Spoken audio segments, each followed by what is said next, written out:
Le point de départ de ce travail qu'on a intitulé Une mobilité plus libre et plus durable, c'est bien évidemment un constat qui ne va pas surprendre ceux qui s'occupent de la ville, qui est celui d'une mobilité qui aujourd'hui n'est pas durable, qui est même l'un des facteurs essentiels du mode non durable de développement urbain et de développement économique.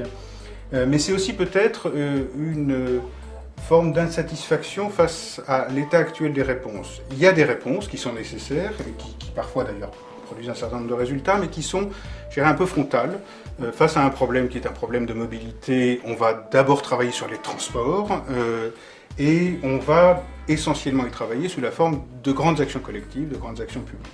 Tout cela est nécessaire, mais peut poser deux types de problèmes. Le premier, c'est que les résultats ne sont pas toujours à la hauteur de ce qu'on espérait, pour toute une série de raisons.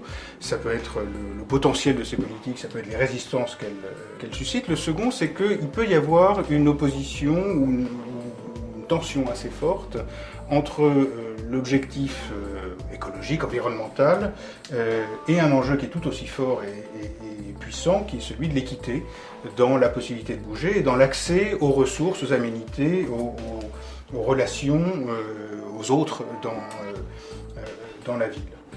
Et pour essayer de mieux concilier ces deux objectifs-là, pour essayer de résoudre finalement ce qui pourrait être carrément un conflit entre ces objectifs, on a eu le sentiment qu'on avait intérêt à explorer une autre voie, une voie complémentaire qui s'ajoute aux autres, qu'on a appelée la voie du désir ou la voie de l'innovation.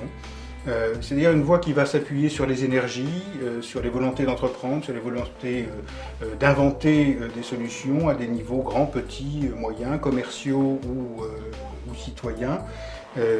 Et par là, en fait, d'obtenir deux résultats. Le premier, c'est d'inventer autrement des solutions, d'aller les chercher ailleurs que ceux où on va les chercher d'une manière spontanée. Et en même temps, parce qu'on s'appuie sur les énergies et les désirs, d'impliquer finalement les individus dans la réponse individuelle à cet enjeu collectif.